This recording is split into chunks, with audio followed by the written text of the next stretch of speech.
Party की जब से सरकार आई है, ये सरकार किसान विरोधी है। हमने देखा कि भाई दुनिया का सबसे लंबा और सबसे बड़ा आंदोलन आजाद भारत में हुआ, और जिस तरीके से आमरण अनशन पे अपनी आवाज मजबूर थे, कोई आमरण अनशन पे अपनी मर्जी से नहीं बैठना चाहता, मजबूरी में बैठे थे, क्योंकि भारतीय जनता पार्टी ने वायदा किया था कि एमएसपी का कानून लेकर के आएंगे। पर सिर्फ प्रचार में ये बात कहते हैं, एक तरीका जुमला छोड़ते जो ये खुद कहते हैं।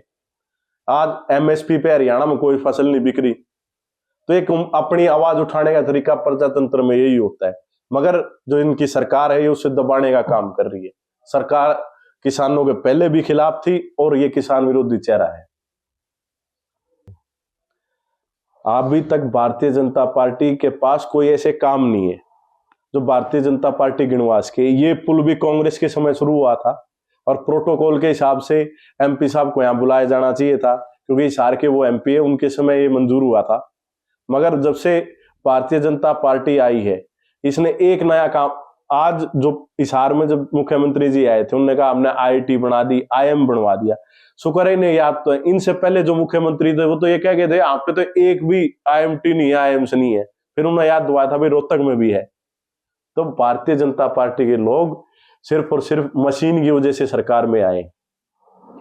युवाओं की रोजगार की नौकरियों की बात की जाए, सरकार दावा करती है 25,000 नौकरियां दे दी, क्या लगता है? ये दावे खोखले हैं। जैसे ये सरकार खोखली है, ऐसी दावे भी खोखले हैं, क्योंकि असलियत में तो 16,500 लागे जो डी ग्रुप में लाग रहे थे वह इन्ना सी ग्रुप में लगा दिए। और आज जरूरत है हरियाणा के बच्चों को उनका हक देने की। जो ए और बी ग्रुप की नौकरियां हैं, फर्स्ट क्लास सेकंड क्लास नौकरियां, उनमें आप देख सकते हो कि किस प्रकार से हरियाणा एक ऐसा स्टेट है जहां पे डोमिसाइल की जरूरत ही नहीं है। ये कहते हैं गुजरात मॉडल, आप गुजरात में जाके पता करो, वहां 20 साल में डोमिसाइल बनती है, उसके बाद भी वहां पे कहीं बार वालों को रोजगार नहीं मिलता। मगर हरियाणा में ऐसी शुरुआत कर दी इन्होंने कि हरियाणा के बच्चे तो चपड़ासी लागे हैं, और जो बढ़िया पोस्टें हैं वो सारी पोस्टें बाहर वालों को दी जा रही।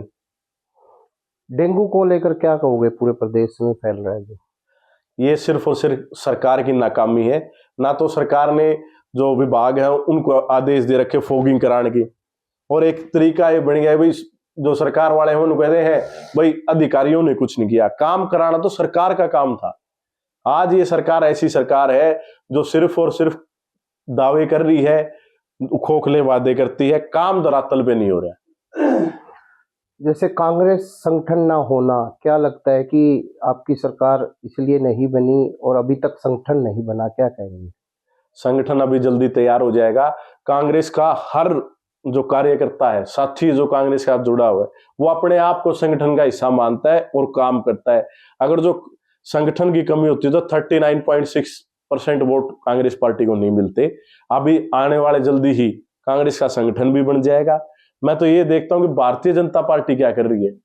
ये कह देते हो इतने लाखों लोग हमारे साथ जुड़ गए, मिस कॉल दे दी। असलियत क्या है? असलियत तो बताओ लोगों को।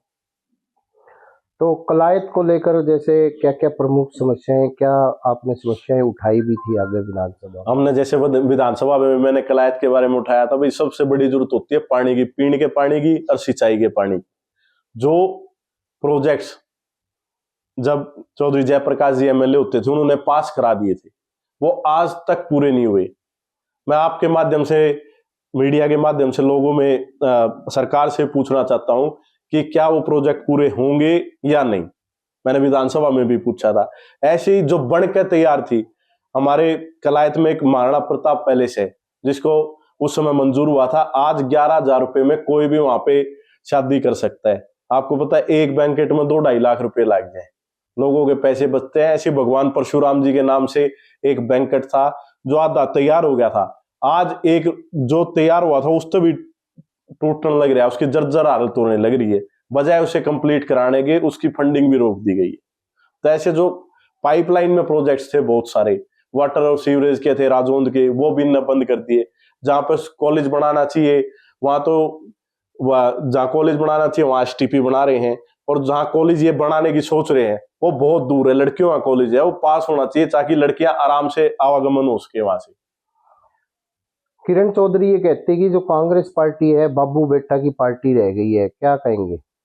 ये बात तो भारतीय जनता पार्टी वालों ने खुद से पूछनी चाहिए, आत्ममंथन करना चाहिए कि भाई उनकी पार्टी में बाप बेटी भी हैं, माँ बेटी भी हैं, वो क्या है? क्या वो भारतीय जनता पार्टी माँ बेटी की सरकार है या बाप बेटी की सरकार है? ये तो अच्छी बात है, जो नौजवान है चाहे वो कोई भी हो, वो जब जिनके माता पिता राजनीति में है, वो राजनीति में आ रहे हैं, प्रजातंत्र में मैंडेट मिलता है, जिसको मैंडेट मिला वो लोकसभा में विधानसभा में पहुंच गया। आगे आपके प्रतिपक्ष नेता चुने जाने हैं, आप किसको बेटर समझते हैं? ये काम हमारी हाईकमान का है, हाईकमान जो फैसला लेगी वो सबको मंजूर होगा।